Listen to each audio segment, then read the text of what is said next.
నమస్కారం. G3 news వార్తలకు స్వాగతం. ముందుగా వార్తల్లోని ముఖ్యాంశాలు. సీఎంగా తొలి ప్రసంగంలో భావోద్వేగానికి గురైన విజయ్, ప్రజల ప్రేమే రాజకీయాలకు తెచ్చిందని వెల్లడి, యువత ఉపాధిపై ప్రత్యేక దృష్టి పెడతారని విజయ్. తొలి సీఎంగా ప్రసంగం సోషల్ మీడియాలో వైరల్.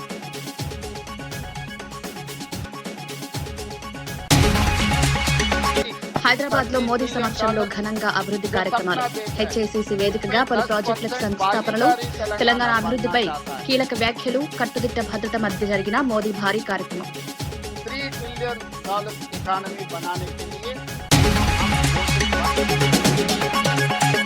వైఎస్ఆర్సీపీ పాలనలో రాష్ట్రం నాశనమైందన్న కొల్లు రవీంద్ర. ప్రజాధనాన్ని దుర్వినియోగం చేశారంటూ విమర్శ. చంద్రబాబుపై అనవసర వ్యాఖ్యలు చేయొద్దని హెచ్చరిక. రాష్ట్ర అభివృద్దినే కూటమి ప్రభుత్వ దృష్టన్న కొల్లి.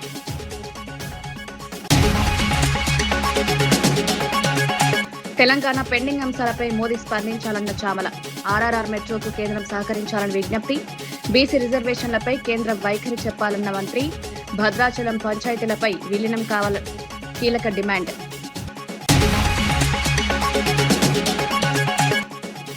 తెలంగాణకు కేంద్రం ఎంత నిధులిచ్చిందని ఎన్నం ప్రశ్న. గుజరాత్కే ప్రాధాన్యమిస్తున్నారంటూ విమర్శ. తెలంగాణ ప్రాజెక్టులపై కేంద్రం స్పష్టత ఇవ్వాలని డిమాండ్. రాష్ట్ర ఆకాంక్షలను గౌరవించాలని విజ్ఞప్తి. హైదరాబాద్ లో జరిగిన కార్యక్రమానికి ప్రధాని నరేంద్ర మోదీతో పాటు ముఖ్యమంత్రి రేవంత్ రెడ్డి హాజరయ్యారు. హెచ్ఐసిసి వేదికగా నిర్వహించిన ఈ కార్యక్రమంలో పలు అభివృద్ది ప్రాజెక్టులకు శంకుస్థాపనలు, ప్రారంభోత్సవాలు, దేశానికి అంకిత కార్యక్రమాలు ఘనంగా జరిగాయి. కేంద్ర, రాష్ట్ర ప్రభుత్వాల సమన్వయంతో చేపట్టిన మౌలిక సదుపాయాల ప్రాజెక్టులను ప్రజలకు మరింత అంకితం చేశారు. తెలంగాణ అభివృద్ది, పెట్టుబడుల ప్రోత్సాహం, మౌలిక వసతుల విస్తరణపై ప్రధానంగా దృష్టి సారించారు.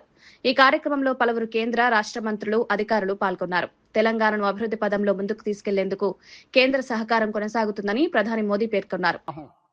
जिस दिन इस देश का प्रधानमंत्री मनमोहन सिंह जी था, तब मोदी जी गुजरात के मुख्यमंत्री थे. 10 साल में गुजरात मॉडल इन्होंने बनाया इस देश के लिए. आज 4 करोड़ तेलंगाना जनता भी कोई उम्मीद रख के चल रहा है. जब मोदी जी इस देश का प्रधानमंत्री है, लोग मेरे ऊपर उम्मीद रखा है आने वाले 10 साल में तेलंगाना मॉडल बना के 2034 $1 ट्रिलियन इकोनॉमी रीच करने के लिए लोग उम्मीद रखा है. तो 2034 $1 ट्रिलियन इकोनॉमी अगर तेलंगाना रीच हो गए तो 2047 तक हम लोग $3 ट्रिलियन इकोनॉमी आसानी से हम पहुंच जाएंगे. इसके लिए जैसा मनमोहन सिंह जी, मोदी जी को साथ दिए एज ए प्रधानमंत्री, आज हम 4 करोड़ तेलंगाना जनता के तरफ से मेरा गुजारिश है, मेरा रिक्वेस्ट है मोदी जी से, आप भी उतना ही आशीर्वाद इस तेलंगाना राज्य पे रहना है, तब हम तरक्की कर सकते हैं. और दूसरी बात, इस देश 140 करोड़ जनता है, मगर इस देश में 6 शहर बहुत अहम की बात है. Delhi, Mumbai, Bangalore, Chennai, Calcutta and Hyderabad. These are the growth engines of this country. अगर इस देश का इकोनॉमी बढ़ना है, नौजवानों को नौकरी मिलना है, इस देश दुनिया में नंबर 1 बनना है, तो ये 6 शहरों को तरीका से डेवलपमेंट, एम्प्लॉयमेंट, स्किल डेवलपमेंट, ये सब सारे यहाँ जोड़ना है.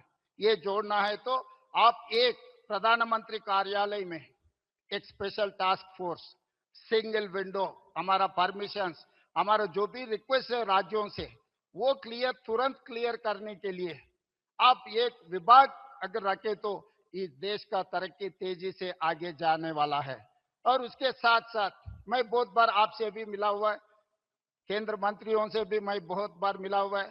कुछ काम हुआ, कुछ काम अभी चल रहा है, मगर जितना तेजी से चलना, आप जो सोच रहे हैं विकसित भारत, देश विकसित करने के लिए, भारत को विकसित करने के लिए जो तरीका से आप मेहनत कर रहा है, उतना ही तेजी से काम नहीं जा रहा है.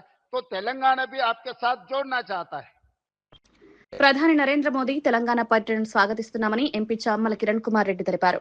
గత బీఆర్ఎస్ ప్రభుత్వం రాష్ట్రాన్ని అప్పుల పాలు చేసిందని విమర్శించారు. వికసిత్ భారత్ విజన్ లో తెలంగాణ రైజింగ్ ను భాగస్వామ్యం చేయాలని ప్రధానికి విజ్ఞప్తి చేశారు. RRR, future city, metro phase 2, Musi ప్రాజెక్టులకు కేంద్ర సహకారం అందించాలని కోరారు. విభజన చట్టంలోని పెండింగ్ అంశాలు, బయ్యారం ఉక్కు ఫ్యాక్టరీపై స్పష్టతనివ్వాలని డిమాండ్ చేశారు. భద్రాచలం వద్ద 5 పంచాయతీలను తెలంగాణలో విలీనం చేయాలని కోరారు. బీసీలకు 42% రిజర్వేషన్ల బిల్లుపై కేంద్రం వైఖరి తెలపాలన్నారు. జాతీయ జనగణనలో కులగణన కాలం ఎందుకు చేర్చలేదని ప్రశ్నించారు. అప్పుల రాష్ట్రం తెలంగాణలో కాంగ్రెస్ చేతిలో పెట్టిపోయిన విషయం అందరికీ తెలిసిన విషయమే. ముఖ్యంగా వికసిత్ భారత్ 2047 దిశగా నరేంద్ర మోడీ గారు ప్రయాణిస్తున్నారు. రేవంత్ రెడ్డి గారు కూడా తెలంగాణ రైజింగ్ 2047 అనే అంశాన్ని తీసుకొని 30 ట్రిలియన్ ఎకనామీ ఏదైతే నరేంద్ర మోడీ గారు భారత ఆర్థిక వ్యవస్థను తీసుకుపోవాలనుకుంటారో 3 ట్రిలియన్ ఎకనామీ తెలంగాణని కూడా రేవంత్ రెడ్డి గారు తీసుకుపోవాలి. వికసిత్ భారత్ తెలంగాణ రైజింగ్ తో అనుసంధానంగా పనిచేయాలన్న విషయాన్ని ముఖ్యమంత్రి గారు పదే పదే చెప్తూ వస్తున్నారు. పదే పదే చెప్పడమే కాదు, పలుసార్లు ప్రధానమంత్రిని కలిసిర్రు, మంత్రుల్ని కలిసిర్రు, ఎన్నో అంశాలు తెలంగాణ అంశాల గురించి చర్చ చేసిర్రు. ఈ రోజు RRR లాంటివి, ఈ రోజు ఫ్యూచర్ సిటీ లాంటి చాలా అవసరమైనటువంటి తెలంగాణ అభివృద్ధికి అవసరమైనటువంటి కొన్ని విషయాలపై ఎన్నోసార్లు చర్చలు జరిగింది. ఈ రోజు ప్రధానమంత్రి గారు ఎలా వస్తున్నారు కాబట్టి తెలంగాణలో విభజన హామీలో భద్రాచలంలో ఉన్నటువంటి 5 ముంపు గ్రామాలకు సంబంధించిన అంశం కానీ, బయ్యారం ఫ్యాక్టరీ విషయం కానీ, విభజన హామీలో కూడా కొన్ని పెండింగ్ ఉన్న అంశాల గురించి కూడా ఈరోజు మాట్లాడాలని, దాంతోపాటు తెలంగాణ ప్రభుత్వం గత 2.5 సంవత్సరాలు అధికారంలో ఉన్నప్పుడు బీసీ బిడ్డలకు ఏదైతే ఇచ్చినటువంటి వాగ్దానం మేరకు 42% రిజర్వేషన్ బిల్లును అసెంబ్లీలో తీర్మానం చేసి, కేబినెట్ లో ఆమోదం చేసి, ఆర్డినెన్స్ చేసి ఢిల్లీకి పంపించడం జరిగింది.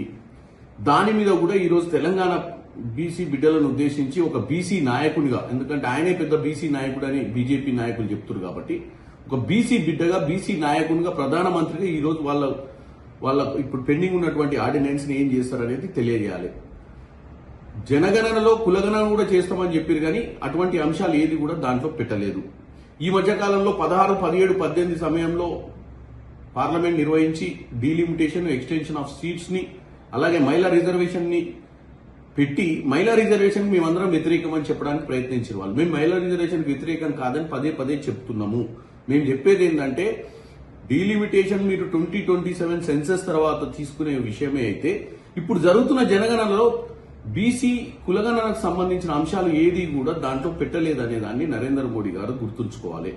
కాబట్టి ఈ రోజు తెలంగాణలో ఆయన వచ్చినప్పుడు డెఫినెట్ గా ఈ అంశాలన్నీ మాట్లాడాలి. ఎందుకంటే ఈ తెలంగాణలో ఉన్నటువంటి ప్రభుత్వానికి చిత్తశుద్ధి ఉంది. మాకు రాజకీయాలకు అతీతంగా డెవలప్మెంట్ కు సహకరించాలి. మేము తీసుకున్నటువంటి నిర్ణయం బీసీ కులగణన మీద కూడా వారి స్పందించాలని కోరుకుంటున్నాను. తమిళనాడు ముఖ్యమంత్రిగా తొలి ప్రసంగంలో జోసెఫ్ విజయ్ భావోద్వేగానికి గురయ్యారు. గత 25 ఏళ్లుగా ప్రజలు తనను తమ్ముడిగా, అన్నగా, తన మనిషిలాగా ఆదరించారని అన్నారు. రాజకీయాల్లోకి రావాలని ప్రజలే పిలిచారని పేర్కొన్నారు. ఎన్నో అవమానాలు, కుట్రలు ఎదురైనా ప్రజలు తనపై నమ్మకం ఉంచారన్నారు. సాధ్యమైన ప్రతి పని ప్రజల కోసం చేస్తారని హామీ ఇచ్చారు. విజయ్ ప్రసంగం అభిమానులను, పార్టీ కార్యకర్తలను భావోద్వేగానికి గురిచేసింది. రాష్ట్ర అభివృద్ధి, యువత ఉపాధి, ప్రజా సంక్షేమంపై ప్రత్యేక దృష్టి పెడతారని తెలిపారు. ప్రస్తుతం విజయ్ ప్రసంగంలో సోషల్ మీడియాలో వైరల్ గా మారింది. అసిస్టెంట్ డైరెక్టருக்கு பிறந்த ஒரு புள்ளையா எனக்கும் வாழ்க்கையில வறுமைனா என்னன்னு எனக்கு நல்லாவே தெரியும்.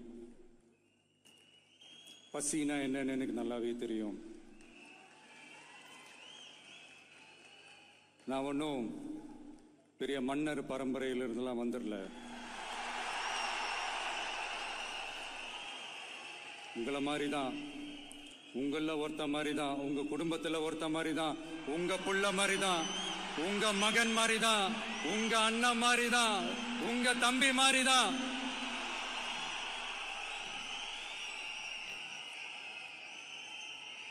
அப்படிதான் நான் உணர்றேன். நீங்களும் என்ன அப்படி நினைச்சதுனால தான் சினிமாவில் எனக்கு ஒரு மிகப்பெரிய ஒரு இடத்த ஒன்று கொடுத்தீங்க. அதையெல்லாம் விட்டுட்டு உங்களுக்காக நன்றி கடன் செலுத்துறதுக்காக அரசியலுக்கு வந்த உங்க விஜய, இந்த விஜய, நீ வா விஜய், நாங்களா இருக்கோம், பாத்துக்கிறோம். விஜய் தம்பி நீ வா, நாங்க இருக்கோம். விஜி தம்பி நீ வா, நாங்க இருக்கோம். அண்ணா நீ வாடா, நாங்களா இருக்கோம். நண்பா நீ வா நண்பா, நாங்களா இருக்கோம்னு சொல்லி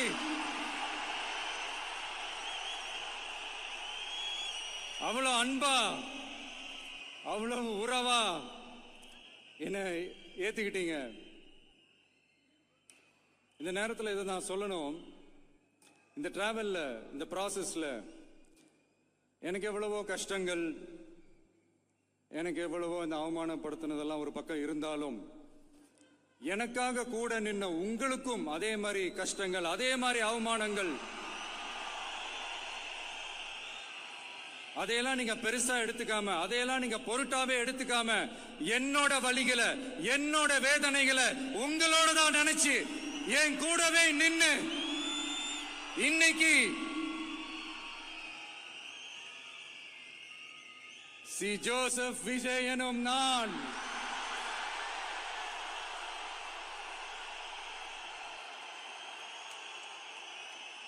அதை உண்மையாக்கி இருக்கிறீங்க. உண்மையிலே எனக்கு என்ன சொல்றதுன்னு எனக்கு தெரியல. என்னுடைய உறவுகளே, என்னுடைய சொந்தங்களே, நான் ஒன்றும் தேவ தூதன்லாம் கிடையாது. நானும் ஒரு இயல்பான ஒரு வாழ்க்கை வாழ்ற ஒரு சாதாரணமான மனுஷன்தான். நான் முன்னாடியே சொன்ன மாதிரி அது செய்வேன் இது செய்வேன்னு பொய்யான வாக்குறுதிகள்லாம் கொடுத்து உங்களை நான் ஏமாற்ற மாட்டேன். ప్రధాని నరేంద్ర మోదీ తెలంగాణ అభివృద్ధికి ఎంతో కృషి చేస్తున్నారని కేంద్ర మంత్రి కిషన్ రెడ్డి అన్నారు. హైదరాబాద్ హెచ్ఐసిసిలో జరిగిన కార్యక్రమంలో మాట్లాడిన ఆయన తెలంగాణలో రైల్వే నెట్వర్క్ విస్తరణ జరిగిందని తెలిపారు. గిరిజన యూనివర్సిటీ ఏర్పాటు కూడా కేంద్రం చొరవతో జరిగిందన్నారు. ప్రతిపక్షాలు అధికారంలో ఉన్న రాష్ట్రాల్లో కూడా మోదీ అభివృద్ధి కార్యక్రమాలు అమలు చేశారని పేర్కొన్నారు. తెలంగాణకు కేంద్రం భారీగా నిధులు కేటాయించి మౌలిక సదుపాయాల అభివృద్ధికి సహకరిస్తోందన్నారు. ప్రజల సంక్షేమం, అభివృద్ధే మోదీ ప్రభుత్వ లక్ష్యమని తెలిపారు. నరేంద్ర మోడీ గారు చాలా రోజుల తర్వాత ఈరోజు మన యొక్క తెలంగాణ గడ్డ మీద అడుగు పెట్టారు. తెలంగాణ రాష్ట్రంలో ప్రధానమంత్రిగా బాధ్యతలు చేపట్టిన తర్వాత నరేంద్ర మోడీ గారి నేతృత్వంలో అనేక రకాల అభివృద్ధి కార్యక్రమాలు, జాతీయ రహదారులు స్వాతంత్రం వచ్చినప్పటి నుంచి గౌరవనీయులు నరేంద్ర మోడీ గారు ప్రధానమంత్రిగా బాధ్యతలు చేపట్టిన తర్వాత మరి ఏ రకంగా అభివృద్ధి జరిగిందో మనకు తెలుసు. స్వాతంత్రం వచ్చినప్పటి నుంచి 2014 వరకు 2400 కిలోమీటర్ల నేషనల్ హైవేస్ ఉంటే ఈ 11 సంవత్సరాలలో మరి సుమారు 2600 కిలోమీటర్లు జాతీయ రహదారులు పెరగడం జరిగింది. పెద్ద ఎత్తున కేంద్ర ప్రభుత్వము జాతీయ రహదారుల మీద ఖర్చు పెట్టడం జరిగింది. అందులో ఈరోజు మరికొన్ని రహదారులు చేరుతా ఉన్నాయి.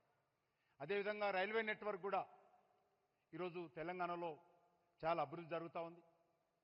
సుమారు 42 railway stations at a time తెలంగాణలో, కొన్ని కొత్త రైల్వే స్టేషన్స్, కొన్ని రీడెవలప్మెంట్ చేస్తున్నటువంటి రైల్వే స్టేషన్స్ కూడా స్వాతంత్రం వచ్చిన తర్వాత మొదటిసారి ఎట్ ఏ టైం ఇన్ని రైల్వే స్టేషన్స్ డెవలప్మెంట్ అవుతా ఉన్నాయి. ఇప్పటికే చెల్లపల్లి రైల్వే స్టేషన్ ప్రధానమంత్రి గారి చేతుల మీదుగా పూర్తి చేసుకున్నాం. మన రాష్ట్ర రాజధాని అయినటువంటి దక్షిణ భారతదేశంలో one of the biggest railway station అయినటువంటి సికింద్రాబాద్ 220 కోట్లతోటి ప్రధానమంత్రి గారు స్వయంగా వచ్చి భూమి పూజ చేసుకున్నారు. ఈ యొక్క సంవత్సరం ఎండింగ్లో అది శంషాబాద్ ఎయిర్పోర్ట్ లాగా మన యొక్క సికింద్రాబాద్ రైల్వే స్టేషన్ ఉండబోతుందనే విషయాన్ని ఈ సందర్భంగా మనయేస్తున్నాను. అంతేకాదు ఈరోజు మన యొక్క తెలంగాణ రాష్ట్రంలో సమ్మక్క సారక్క సెంట్రల్ యూనివర్సిటీ కావచ్చు, లేకపోతే మరి రైల్వేకి సంబంధించినటువంటి రైల్ మ్యానుఫ్యాక్చరింగ్ యూనిట్ కావచ్చు, ఎయిమ్స్ హాస్పిటల్ కావచ్చు, ఈ రకంగా అనేక రామగుండంలో ఫెర్టిలైజర్ పరిశ్రమ కావచ్చు, అనేక రకాల ఈరోజు పనులు ప్రారంభమై మరి కొన్ని భూమి పూజ కావాల్సి కూడా ఉన్నది.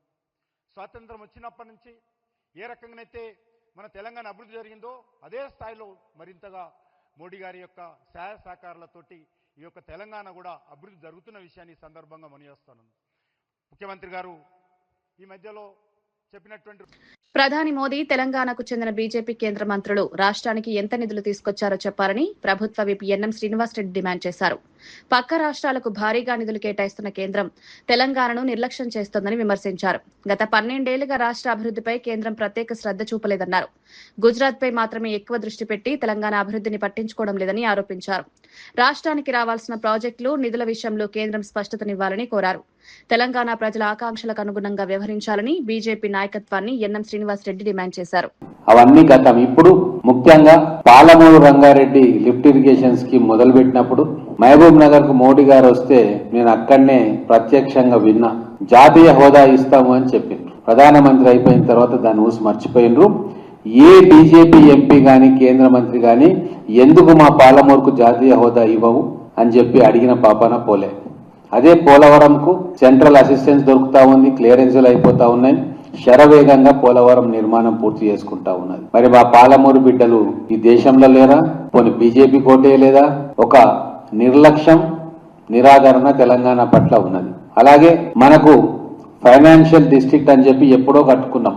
మొత్తం బ్యాంకింగ్ ఇండస్ట్రీ మొత్తం అక్కడికి వచ్చింది. దీన్ని కాదని చెప్పి ఇక్కడ అన్ని ఇంటర్నేషనల్ బ్యాంక్స్ వస్తున్నాయని చెప్పి గుజరాత్ లో గిఫ్ట్ సిటీ అని చెప్పి తను వచ్చిన తర్వాత అక్కడ ఒకటి ఏర్పాటు చేసి ఎన్నో సదుపాయాలు ఇచ్చి ప్రపంచంలోని ఫైనాన్షియల్ ఇన్స్టిట్యూషన్స్ అన్నిటికీ కూడా అక్కడ స్పెషల్ ఎకనామిక్ జోన్ క్రియేట్ చేసి అక్కడికి తీసుకొచ్చిండు. మరి ఆ గిఫ్ట్ సిటీకి ఇచ్చిన రాయితీలు కానీ, ఆ ఎస్సీజెడ్ స్టేటస్ కానీ హైదరాబాద్ లో ఉన్న ఫైనాన్షియల్ డిస్ట్రిక్ట్ ఎందుకు ఇవ్వలేదు?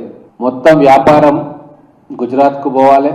అలాగే వ్యాపార సంస్థ నిలబడడానికి ఫైనాన్స్ ఇచ్చే ఫైనాన్షియల్ ఇన్స్టిట్యూషన్స్ అన్ని గుజరాత్ లో ఉంటే వాటి కడపలో ఒక వీధికి టిప్పు సుల్తాన్ పేరు పెట్టడాన్ని టీటీడీ బోర్డు సభ్యుడు భానుప్రకాష్ రెడ్డి తీవ్రంగా వ్యతిరేకించారు. దీనివల్ల 2 వర్గాల మధ్య చిచ్చు పెట్టే ప్రయత్నం జరుగుతోందని ఆరోపించారు. హనుమాన్ జయంతి శోభాయాత్రను అడ్డుకునే కుట్రలో భాగంగానే ఇలాంటి ప్రతిపాదనలు తెస్తున్నారని విమర్శించారు. వేడుకలను యథావిధిగా నిర్వహించేందుకు డీజీపీ తక్షణ చర్యలు తీసుకోవాలని డిమాండ్ చేశారు. ప్రజల మనోభావాలను దెబ్బతీసే నిర్ణయాలను ఉపసంహరించుకోవాలని కోరారు. ప్రస్తుతం ఈ వ్యవహారం కడప రాజకీయాల్లో చర్చనీయాంశంగా మారింది. ఇది ఒక ఉద్దేశపూర్వకంగా ఎల్లుండు హనుమాన్ జయంతి సందర్భంగా శోభాయాత్ర అత్యంత వైభవంగా అక్కడ హిందూ బంధువులు నిర్వహించుకుంటున్నారు కాబట్టి దాన్ని అడ్డుకోవాలని చెప్పి దాన్ని ఏ విధంగా రద్దు చేయాలని చెప్పి ఒక కుట్ర కోణంలో నిన్న ఆ కార్యక్రమాన్ని వారు తీసుకురావడం జరిగింది. అక్కడ నుండి కొందరు ముస్లింలు ఇది మంచిది కాదు, మతాల మధ్య విభేదాలు పెట్టడం మంచిది కాదు. నేను రాష్ట్ర ప్రభుత్వాన్ని, డీజీపీ గారిని కూడా కోరుకుంటున్నాను. నిన్న కడప నగరంలో ఒక కూడలికి పేరు మార్చాలని చెప్పి 2 వర్గాల మధ్య విభేదాలు రావడం జరిగింది. టిప్పు సుల్తాన్ పేరు పెట్టాలని చెప్పి అక్కడి నుండి కొందరు ప్రతిపాదించడం జరిగింది. సుల్తాన్లు సైతాన్లు మనకు అవసరం లేదు. సుల్తాన్లు సైతాన్లు మాకు అవసరం లేదు, మనకు అవసరం లేదు మిత్రులారా. ఇది ఒక ఉద్దేశపూర్వకంగా ఎల్లుండు హనుమాన్ జయంతి సందర్భంగా శోభాయాత్ర అత్యంత వైభవంగా అక్కడ హిందూ బంధువులు నిర్వహించుకుంటున్నారు కాబట్టి దాన్ని అడ్డుకోవాలని చెప్పి దాన్ని ఏ విధంగా రద్దు చేయాలని చెప్పి ఒక కుట్ర కోణంలో నిన్న ఆ కార్యక్రమాన్ని వారు తీసుకురావడం జరిగింది. అక్కడ నుండి కొందరు ముస్లింలు ఇది మంచిది కాదు, మతాల మధ్య విభేదాలు పెట్టడం మంచిది కాదు. నేను రాష్ట్ర ప్రభుత్వాన్ని, డీజీపీ గారిని కూడా కోరుకుంటున్నాను. ప్రధాని మోదీ సభలో తాను బీజేపీలో చేరుతున్నట్లు జరుగుతున్న ప్రచారాన్ని ఎమ్మెల్యే రాజాసింగ్ ఖండించారు. తన పేరుతో ఫేక్ అకౌంట్ సృష్టించి తప్పుడు వార్తలు ప్రచారం చేస్తున్నారని మండిపడ్డారు. ప్రస్తుతం తాను ఏ పార్టీలో చేరడం లేదని స్పష్టం చేశారు. భవిష్యత్తులో పార్టీ మార్పుపై నిర్ణయం తీసుకునే అవకాశం ఉందన్నారు. తెలంగాణలో స్థానిక నాయకులకు స్వేచ్ఛ, గౌరవం ఇస్తేనే బీజేపీ అధికారంలోకి వస్తుందని వ్యాఖ్యానించారు. సోషల్ మీడియాలో తప్పుడు ప్రచారాలు చేసే వారిపై చర్యలు తీసుకోవాలని డిమాండ్ చేశారు. నా జిల్లాలో మీదే హవా నడపాలంటే అది కాదు. నా కాన్స్టిట్యున్సీలో, నా జిల్లాలో మీ వ్యక్తులని మీరు అపాయింట్ చేస్తారంటే అది కూడా నాకు నచ్చదు. ఒకవేళ రాజా సింగ్ మీకు అవసరం ఉంటే మీరు పిలవండి, కానీ ఫ్రీ హ్యాండ్ ఇస్తేనే నేను భారతీయ జనతా పార్టీలో చేరుకుంటాను. కానీ ఇవాళ కాదు, ఈరోజు కాదు. నేను పక్కా తెలంగాణలో బీజేపీ గవర్నమెంట్ రావాలని నాలాంటి లాక్స్ ఆఫ్ బీజేపీ కార్యకర్తలు ఉన్నారు. కానీ అది ఎప్పుడు అవుతుంది? అది మీ ఈగోయిజంని పక్కా పెడితే, ప్రతి ఒక్క ఎమ్మెల్యేకి, ప్రతి ఒక్క ఎంపీకి ఫ్రీ హ్యాండ్ ఇస్తే, మన పార్టీలో ఉన్న సీనియర్ నాయకులకి మర్యాద ఇస్తే, బీజేపీ కార్యకర్తలకి మర్యాద ఇస్తేనే తెలంగాణలో భారతీయ జనతా పార్టీ గవర్నమెంట్ వస్తుంది. కానీ ఇవాళ జరుగుతున్న ఆ ఫేక్ న్యూస్ని నేను ఖండిస్తున్నాను. నేను ఇవాళ బీజేపీలో వస్తలేను, వస్తాను, ఇవాళ లేకపోతే రేపు. కానీ మా నాయకులు మూడోసారి ప్రధానిగా ఎన్నికైన తర్వాత తెలంగాణకు తొలిసారి వస్తున్న ప్రధాని మోదీకి స్వాగతం పలుకుతున్నామని ఎమ్మెల్సీ అద్దంకి దయాకర్ తెలిపారు. ప్రధాని పర్యటన రాష్ట్రానికి మేలు చేస్తుందని ఆశాభావం వ్యక్తం చేశారు. ముఖ్యమంత్రి రేవంత్ రెడ్డి, మంత్రివర్గ సభ్యులు రాష్ట్రానికి సంబంధించిన పెండింగ్ అంశాలపై ఇప్పటికే కేంద్ర పెద్దలను కలిశారని గుర్తు చేశారు. రాజకీయాలకు అతీతంగా తెలంగాణ సమస్యలను పరిశీలించి సానుకూల నిర్ణయాలు తీసుకోవాలని కోరారు. రాష్ట్ర అభివృద్ధికి కేంద్రం పూర్తి సహకారం అందించాలని విజ్ఞప్తి చేశారు. తెలంగాణ ప్రజల ఆశలు నెరవేర్చేలా ప్రధాని స్పందిస్తారని ఆశిస్తున్నామని అద్దంకి దయాకర్ పేర్కొన్నారు. కేంద్రం, రాష్ట్రం కలిసి పనిచేస్తే తెలంగాణ వేగంగా అభివృద్ధి సాధిస్తుందని అభిప్రాయపడ్డారు. గత ప్రభుత్వం మిగులు రాష్ట్రంగా ఉన్నటువంటి రాష్ట్రాన్ని అప్పుల రాష్ట్రంగా తెలంగాణలో కాంగ్రెస్ చేతిలో పెట్టిపోయిన విషయం అందరికీ తెలిసిన విషయమే. ముఖ్యంగా వికసిత్ భారత్ 2047 దిశగా నరేంద్ర మోడీ గారు ప్రయాణిస్తున్నారు. రేవంత్ రెడ్డి గారు కూడా తెలంగాణ రైజింగ్ 2047 అనే అంశాన్ని తీసుకొని 30 ట్రిలియన్ ఎకనామీ ఏదైతే నరేంద్ర మోడీ గారు భారత ఆర్థిక వ్యవస్థను తీసుకుపోవాలనుకుంటారో 3 ట్రిలియన్ ఎకనామీ తెలంగాణని కూడా రేవంత్ రెడ్డి గారు తీసుకుపోవాలి. వికసిత్ భారత్ తెలంగాణ రైజింగ్ తో అనుసంధానంగా పనిచేయాలన్న విషయాన్ని ముఖ్యమంత్రి గారు పదే పదే చెప్తూ వస్తున్నారు. పదే పదే చెప్పడమే కాదు, పలుసార్లు ప్రధానమంత్రిని కలిసిర్రు, మంత్రుల్ని కలిసిర్రు, ఎన్నో అంశాలు తెలంగాణ అంశాల గురించి చర్చ చేసిర్రు.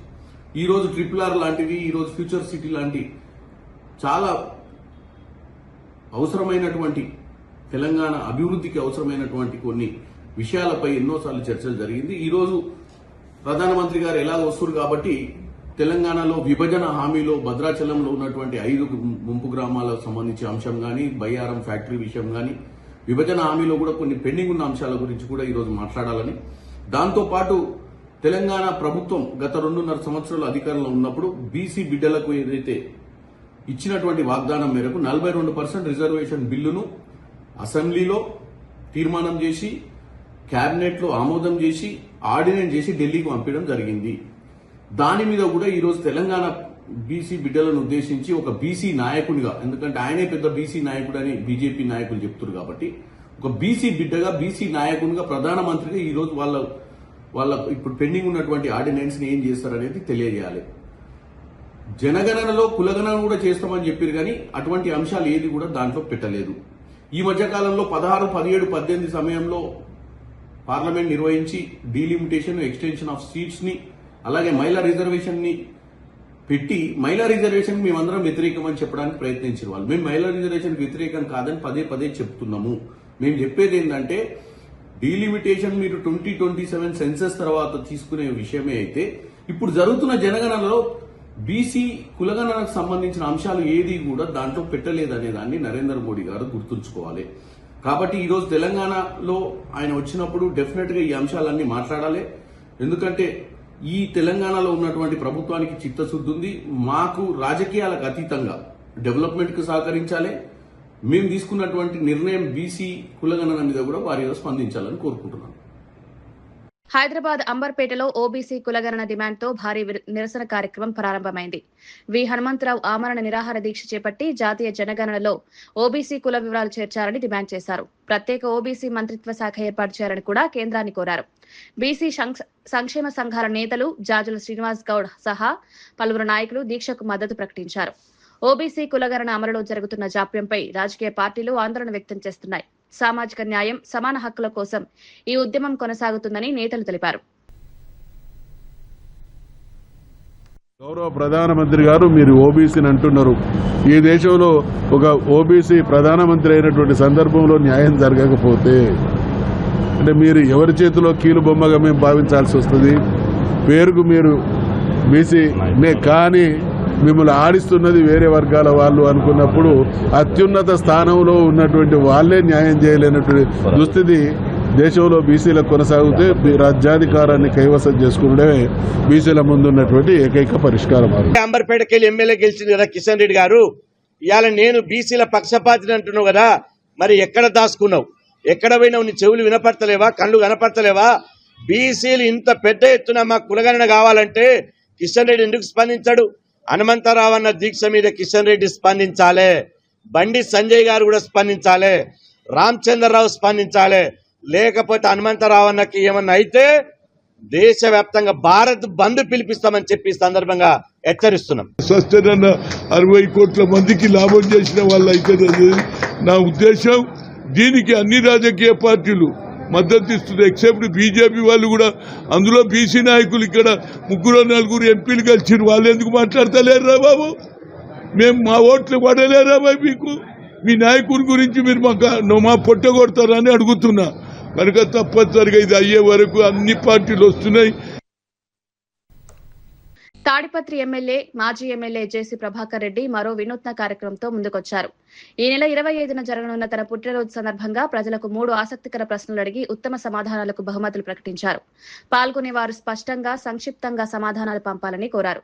ఈ నెల 17 వరకు ఎంట్రీలు స్వీకరిస్తామని తెలిపారు. ప్రజలతో అనుబంధాన్ని పెంచే లక్ష్యంతో ఈ కార్యక్రమం చేపట్టినట్లు తెలిపారు. ప్రస్తుతం తాడిపత్రి ఆంధ్రప్రదేశ్ రాజకీయ వర్గాల్లో జేసీ వినూత్న ఆలోచన చర్చనీయాంశంగా మారింది. అనే దాన్ని మీరు ఊరికి ఒక జవాబు రాయాల. రెండో క్వశ్చన్, సమాజంలో మహిళ పాత్ర, మహిళల యొక్క డ్యూటీస్ అనుకోండి, పాత్ర అనుకోండి, బాధ్యత ఎలా ఉండాలి, 2026లో విద్యార్థులు ఎలా ఉండాలి, షాపులు పేర్లు ఇచ్చినాం, మెగా మాల్, వద్దీ షోరూమ్, తాడిపత్రి ఈవెంట్స్, ఇట్లా ఇవి పెట్టింటాం, బ్రాండ్లు పెట్టింటాం. దీంట్లోకి ఇట్లా వేసేయాలి. ఆంధ్రప్రదేశ్లో గత వైఎస్ఆర్సీపీ ప్రభుత్వం 5 ఏళ్ల పాలనలో రాష్ట్రాన్ని నాశనం చేసిందని మంత్రి కొల్లు రవీంద్ర విమర్శించారు. ప్రజాధనాన్ని దుర్వినియోగం చేశారని ఆరోపించారు. వైద్య ఆరోగ్యం సంక్షేమాన్ని పూర్తిగా నిర్లక్ష్యం చేశారని మండిపడ్డారు. ముఖ్యమంత్రి చంద్రబాబు నాయుడుపై అనవసర వ్యాఖ్యలు చేయొద్దని వైఎస్ఆర్సీపీ నేతలకు హెచ్చరించారు. రాష్ట్ర వనరులను ఎవరు దుర్వినియోగం చేశారో ప్రజలకు బాగా తెలుసన్నారు. ప్రస్తుత ప్రభుత్వం అభివృద్ధి పరిపాలనపై దృష్టి పెట్టి పనిచేస్తోందని తెలిపారు. రాష్ట్రాన్ని అభివృద్ధి పదంలో ముందుకు తీసుకువెళ్లేందుకు కూటమి ప్రభుత్వం కృషి చేస్తోందని కొల్లు రవీంద్ర పేర్కొన్నారు. వాళ్ళని చూస్తా ఉంటే మీరు 5 ఏళ్ల పరిపాలనలో ఒక్కటంటే ఒకటి మీరు మంచి పని చేశామని చెప్పి జగన్మోహన్ రెడ్డి గారు చెప్పగలరా? అనేక మందిని పొట్టన పెట్టుకున్నారే, పీకలు కోసారే, ఇవన్నీ రాష్ట్ర ప్రజలు మర్చిపోతారనుకుంటున్నారా? ప్రశ్నిస్తే కేసులు, ఎదురుదాడులు, నిలదీస్తే నరికివేతలు. 5 ఏళ్లు మీ పరిపాలనలో అల్లకొల్లాలోనూ ఈ రాష్ట్ర ప్రజలు అల్లాడిపోయారే. బయటకు వచ్చి స్వేచ్ఛగా ఒక మాట చెప్పుకోలేనటువంటి పరిస్థితులు మీరు కల్పించారే. మాస్కులు అడిగిన పాపానికి డాక్టర్ సుధాకర్ని పిచ్చోని చేసి చంపేశారే. శాండ్ మాఫియా గురించి అడిగినటువంటి వ్యక్తిని ఉరి తీసేశారే. ఇవన్నీ కూడా రాష్ట్ర ప్రజలు మర్చిపోయారనుకుంటున్నారా? మీడియాని పీక నొక్కింది వాస్తవం కాదా? అడుగడుగున అరాచకాలు, అకృత్యాలు ఈ రాష్ట్రాన్ని సర్వనాశనం చేసి ఇప్పుడు నీతి కౌరులు చెప్తా ఉన్నారు. ఆస్తిలో వాటా అడిగిందని చెప్పి చెల్లిపైనే మరి వ్యక్తిత్వ హననానికి వాళ్ళ సభ్యులతో మాట్లాడించినటువంటి విధానం చూస్తే నిజంగా ఒక అన్న అని చెప్పుకోవడానికి కూడా, అన్నలంటే ఎలా ఉంటారా అని చెప్పుకోవడానికి కూడా చాలా సిగ్గు అనిపిస్తుంది. ఇవాళ అనేక రకమైనటువంటి అభివృద్ధి సంక్షేమ కార్యక్రమాలు సంస్థలు, గూగుల్ సంస్థ, అలాగే ఆర్సెలర్ మిట్టల్ స్టీల్ ప్లాంట్, మొన్ననే నూతనంగా రాయల్ ఎన్ఫీల్డ్, ఇలాంటి అనేక సంస్థలు ఈ రాష్ట్రానికి వస్తూ ఉంటే ఇవాళ కుట్రపూరితమైనటువంటి ఆలోచనలతో అసలు వాళ్ళు చేసినటువంటి దోపిడీలన్నీ కూడా ఇవాళ ప్రజలకి పూర్తిగా అర్థమైపోతూ ఉంటే ఇంకా ఈ ప్రభుత్వం మీద, ఈ రాష్ట్ర ప్రజల మీద బురద జల్లాలని చేస్తున్నటువంటి ఈ ప్రయత్నానికి ఎట్టి పరిస్థితుల్లో ప్రజలు గమనిస్తున్నారని, ఖచ్చితంగా ప్రజలు కూటమితోనే ఉంటారని చెప్పి మరొకసారి తెలియజేసుకుంటూ ఇలాంటి వ్యక్తుల్ని తరిమి కొట్టాలని చెప్పి రాష్ట్ర ప్రజలను కోరుతా ఉన్నాను. అంతర్జాతీయ మదర్స్ డే సందర్భంగా గుంటూరు పశ్చిమ నియోజకవర్గంలో ఎమ్మెల్యే గల్లా మాధవి భారీ వైద్య శిబిరం నిర్వహించారు. మహిళా కార్మికుల ఆరోగ్య పరీక్షలు, అవగాహన కార్యక్రమాలు చేపట్టారు. సమాజానికి విశేష సేవలు అందిస్తున్న పారిశుద్ధ కార్మిక మహిళలను చీరలతో సన్మానించారు. మహిళలు లేని ఇల్లు, పారిశుద్ధ కార్మికులు లేని సమాజం ఊహించలేమని గల్లా మాధవి అన్నారు. మహిళా కార్మికుల సేవలను గుర్తించి వారికి గౌరవం ఇవ్వడం ప్రతి ఒక్కరి బాధ్యత అన్నారు. ఎవరైనా ఉన్నారు అని అంటే వాళ్ళు శానిటరీ వర్కర్లు, కాబట్టి వారికి ఒక చిరు ప్రయత్నంగా వారి యొక్క సేవని గుర్తిస్తూ ఒక పక్కన, అదేవిధంగా ఈరోజు అందులో ఉన్న మాతృమూర్తులందరికీ కూడా ఈ యొక్క అవకాశంగా భావిస్తూ వాళ్ళని చిన్న సత్కారం చేసుకునే ఒక ప్రయత్నం చేయాలి అని అనుకున్నాము. తల్లి లేని ఇల్లు ఎలాంటిదో, శానిటరీ వర్కర్ లేని వీధి అలాంటిదే అని చెప్పడంలో ఎలాంటి అనుమానం లేదు. అలాగే నిత్యం మన అందరికీ చేదోడు వాదోడుగా ఉంటున్న శానిటరీ ఉమెన్ అందరికీ కూడా మాతృదినోత్సవ శుభాకాంక్షలు. ఇవి ఈనాటి వార్తా విశేషాలు. మరో బులెటిన్లో మళ్ళీ కలుద్దాం. నమస్కారం.